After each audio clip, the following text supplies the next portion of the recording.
ฤดูกาลช่วงนี้เนาะของกินของซาวตีกะซิมีผักกาดผักหอมผักบัวนี่แหละพี่น้องเพราะว่าช่วงนี้เขาเจ้าเฮ็ดสวนผักกันหลายพี่น้องเนาะเป็นช่วงที่เขาเจ้าเฮ็ดสวนผักแล้วก็หลายเนาะแล้วก็ผักงามเนาะช่วงนี้เนาะพี่น้องเนาะเพราะว่าช่วงนี้มันมีหมอกตกเนาะในยามมื้อเช้าเนาะน้องตีเนาะเนี่ยเพราะว่ามันเป็นยามหน้าหนาวเลยดิมันยามหน้าหนาวแล้วพี่น้องเป็นยามที่ฤดูหน้าหนาวแล้วในยามมื้อเช้าหมอกตกแล้วผักน้องตีก็เลยงามพี่น้องเนาะนี่คือสวนผักบัวของน้องตีสาวเซโปนเนาะสาวเผาบรูพี่น้อง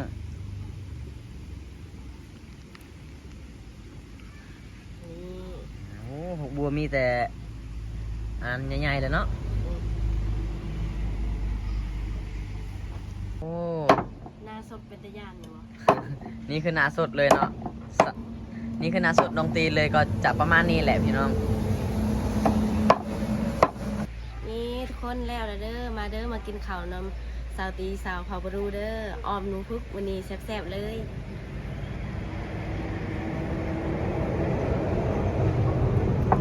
สบายดีสวัสดีพ่อแม่พี่น้องสบายดีบรรยากาศยามเช้าเด้อมื้อนี้ก็ยินดีต้อนรับเข้าสู่ช่อง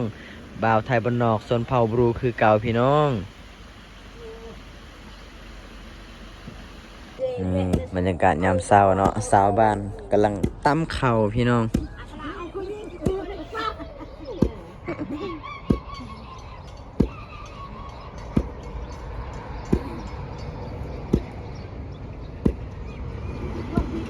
บรรยากาศยามเช้าหนาวแห้งพี่น้องเอ้ยเนาะมีหมอกตกเนาะ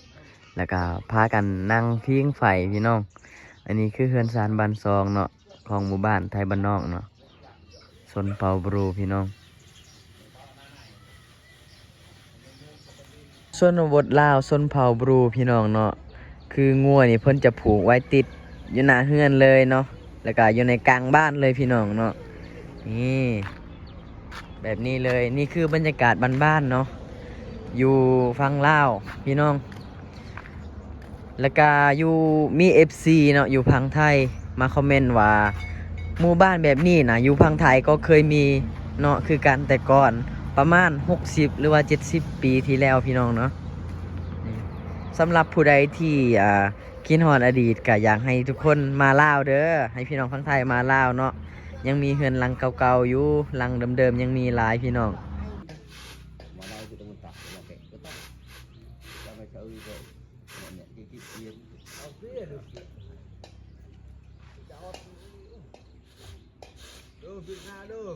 และนี่ก็เป็นบรรยากาศน้ำห้วยค้างเฮือนของสาวตีเนาะพี่น้องบรรยากาศยามเช้าก็สิประมาณนี้เลยพี่น้องเนาะ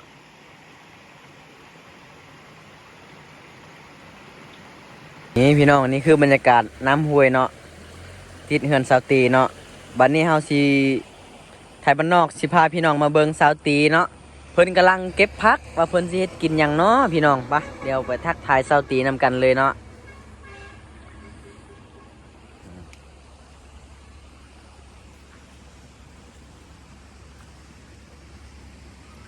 สบายดีสาวตีเนาะโอ้สาวตีสิแต่งกินหยังเนาะนี่สิเฮ็ดออมหนู สิเฮ็ดอ้อมหนูแม่น โอ้สาวตีได้หนูพุกพุ่นน่ะพี่น้องมื้อนี้สาวตีเพิ่นกำลังเก็บผักเพิ่นว่าเพิ่นสิอ้อมหนูพุกสู่พี่น้องกินแซ่บๆเนาะเพิ่นตื่นเช้ามายังบ่ทันได้ล้างหน้าเลยพี่น้องเนาะตอนนี้ก็ยังบ่ทันได้ล้างหน้าเลยเนาะนี่คือสวนผักบัวของน้องตีสาวเซโปนเนาะสาวเผาบรูพี่น้อง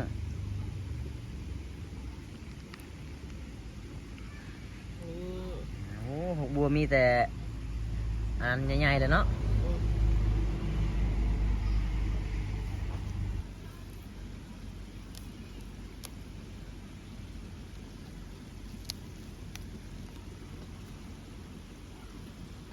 ตอนนี้เมนสาวตีกำลังเก็บผักหอมเนาะ หอมหรือว่าผักซี ผักซี่บ่โอเคทุกคนก็คือสวนที่น้องตีเห็ดตอนนั้นเนาะเพิ่นใส่พุ่นยังในสาวตี ใส่ขี้งัวขี้แบ้ อันนี้คือพุ่นธรรมชาติเนาะพี่น้องเนาะเพิ่นบ่ใส่ปุ๋ยแบบธรรมชาติใส่อันค คือเพิ่นเฮ็ดหัวแบบบ้านๆเนาะพี่น้องใส่ปุ๋ยธรรมชาติใส่ขี้งัวขี้แบะขี้เป็ดขี้ไก่พี่น้องแต่พักน้องตีก็งามเลยพี่น้องเลยเนาะ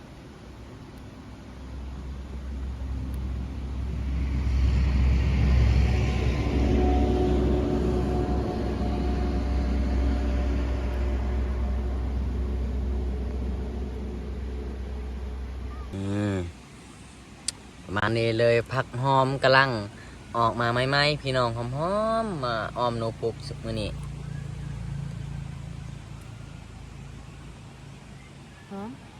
หอมอะไร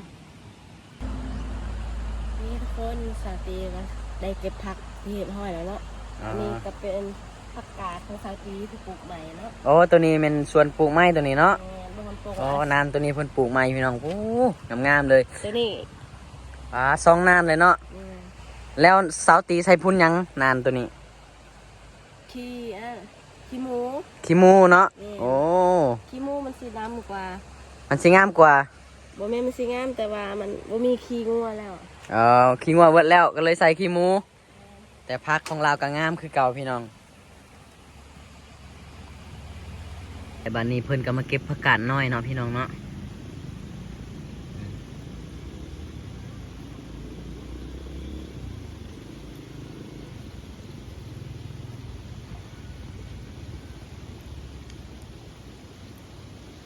นี่คือวิธีชีวิตน้องตีสาวเซปูนซนเผาบรูเนาะในยามมื้อเช้าเนาะนี่คือเพิ่นกำลังหาของกินหรือว่าแต่งของกินเนาะเพิ่นปลูกผักปลูกหญ้าเนาะไปมากินคือสวนของน้องตีก็ติดแคมป์ห้วยเลยพี่น้องเนาะนี่น้องตีก็บ่ค่อยเมื่อยในการหดผักเนาะแต่ว่าฤดูหน้าแล้งส่วนของน้องตีกับบ่มีน้ำเพราะว่าน้ำห้วยแห้งนี่พี่น้องเนาะทุกคนเฮามาเก็บผักสวยน้องตีเนาะนี่เพิ่นสิออมกับหนูผูกแซ่บๆมื้อนี้พี่น้องผู้ใดที่ว่างมากินข้าวกับน้องตีเนี่ยเด้อพี่น้องเด้อน้องตีสาวเผาบรูแน่เพิ่นเฮ็ดออมหนูสุกินมื้อนี้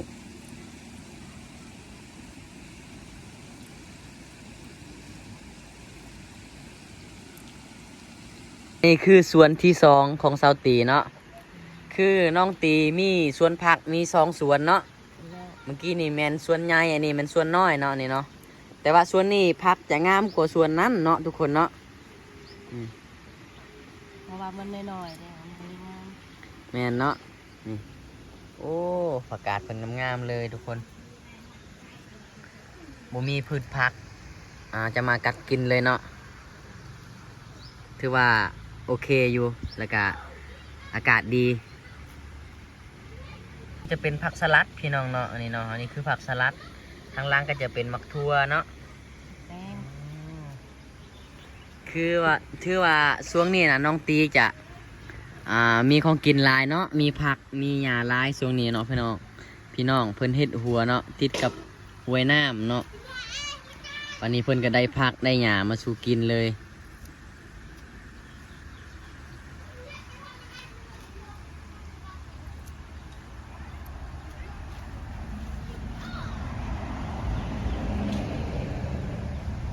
ฤดูกาลช่วงนี้เนาะของกินของสาวตีกับซิมีผักกาดผักหอมผักบัวนี่แหละพี่น้องเพราะว่าช่วงนี้เขาเจ้าเฮ็ดสวนผักกันหลายพี่น้องเนาะเป็นช่วงที่เขาเจ้าเฮ็ดสวนผักแล้วก็หลาย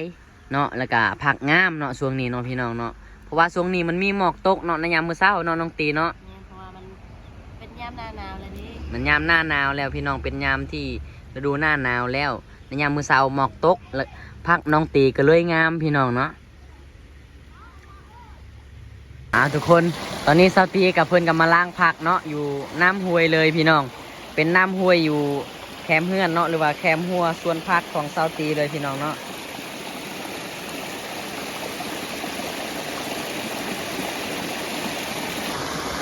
ตอนนี้น้องตีสาวเซโปนสาวเผาบรูเนาะเพื่อนที่ล้างผักเลยพี่น้อง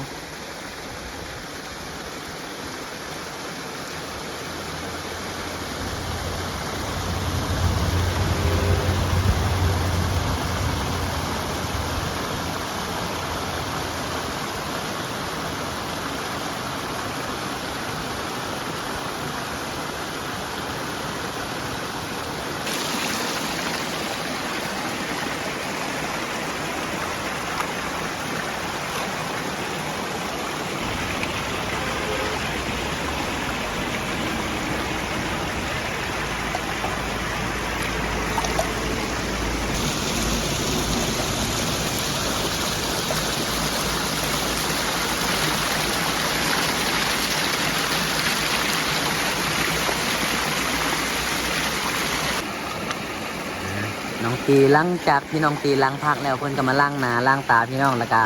สิแต่งอยู่พวกกินเนาะ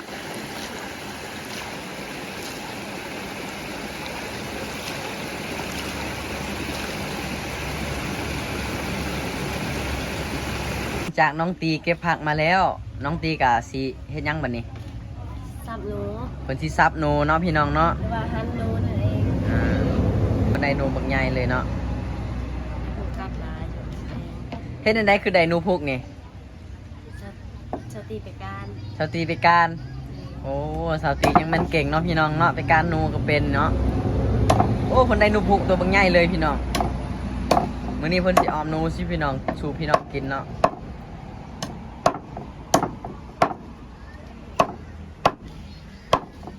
อันนี้คือหน้าสดของน้องตีเลยเนาะที่บ่ได้ใส่กระแป้งเนาะหรือว่า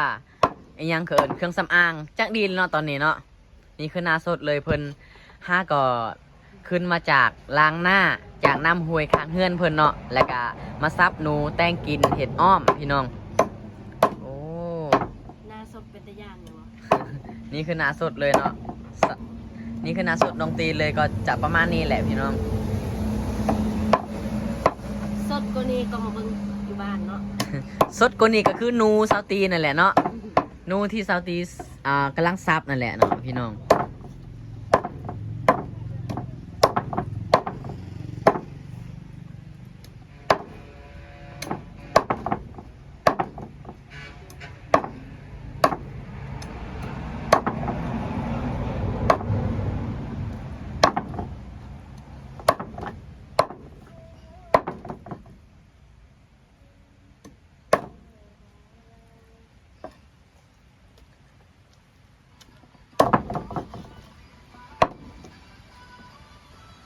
ทุกคน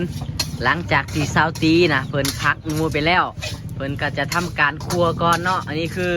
จะพาพี่น้องมาเบิ่งเลยเนาะว่าสูตรซาวตีเพิ่นออมหนูเพิ่นเฮ็ดจังใดแน่พี่น้องเนาะแล้วก็มีสูตรหยังแน่แล้วก็เพิ่นใส่หยังแน่เนาะ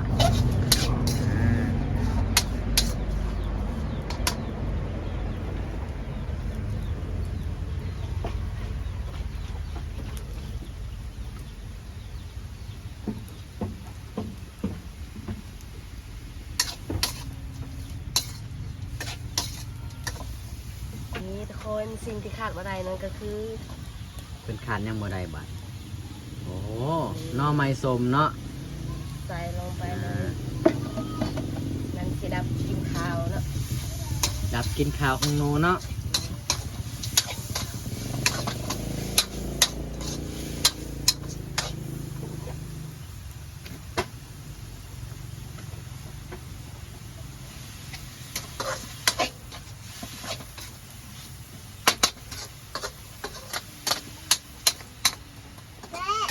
โอ้ไฟเดือดคักเลยพี่น้อง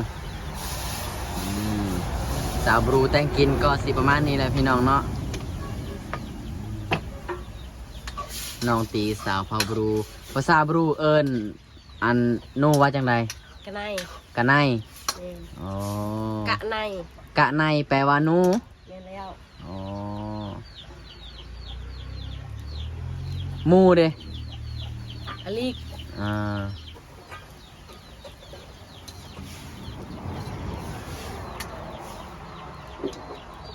ทุกคนน้องตีก็สิได้เติมผักลงไปเนาะบัดนี้เนาะ ผักตัวเฮาไปเก็บมาเนาะ อ๋อ นี่คือผักบัวผักหอม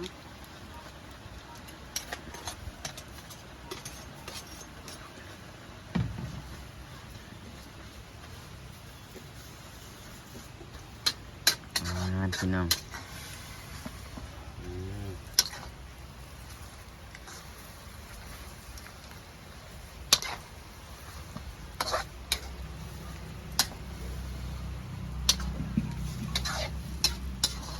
นี่ทุกคนแล้วเด้อมาเด้อมากินข้าวนำสาวตีสาวเผาบรูเด้อออมหนูพึกวันนี้แซ่บๆเลย